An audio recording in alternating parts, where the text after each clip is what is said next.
Hi friends, my name is Dale. I'm a flight instructor, and today, because my airplane is in the throes of its annual, I figured I would take the opportunity to go over some systems.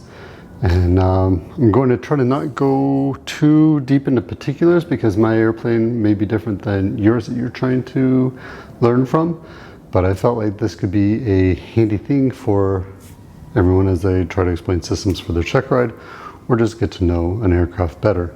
So I thought for today we would start with fuel, and I'll be taking the camera and pointing around. Hopefully this still works for production quality, which I have otherwise been well known for. So I'm going to take the camera and show you around fuel. Here's my plane.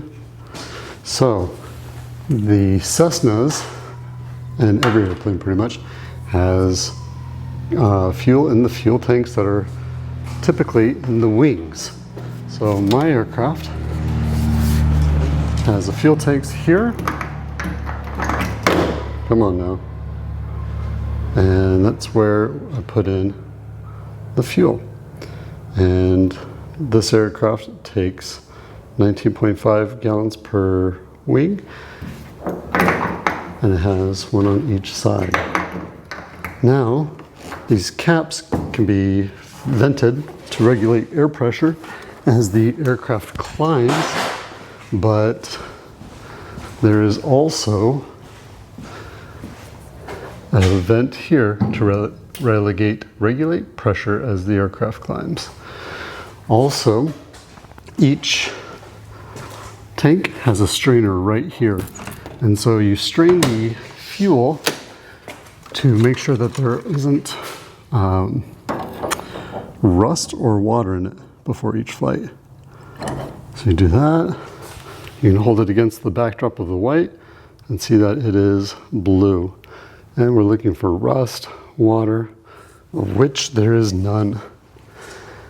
And typically you throw that out, but that is going to make me high as a kite in this hangar, so I won't.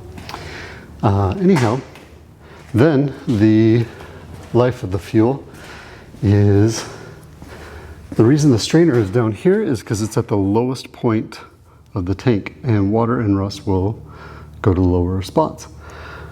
Then it has a little wire basket to act as a filter that comes down a fuel line here, over to here, and then it comes out to this strainer. Now this strainer does the same thing as before, where it allows water and rust to come out the bottom, and that's part of the pre-flight inspection where you pull the strainer.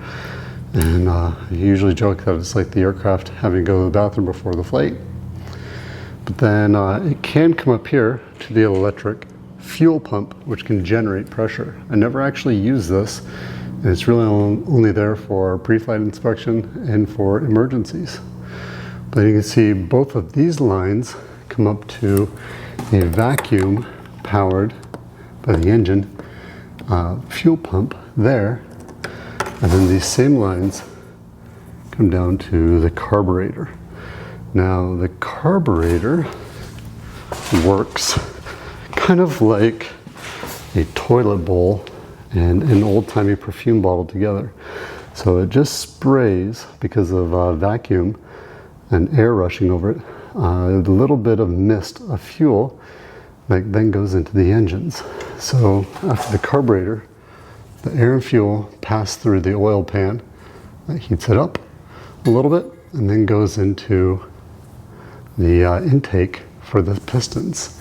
We'll go into how the pistons and cylinders work in a different video, and we'll go over how the carburetor heat works in a different video. But this is the end of our fuel. If there's anything I left out, if you have any questions, if there's anything you'd like to add, please let me know and we will go over it.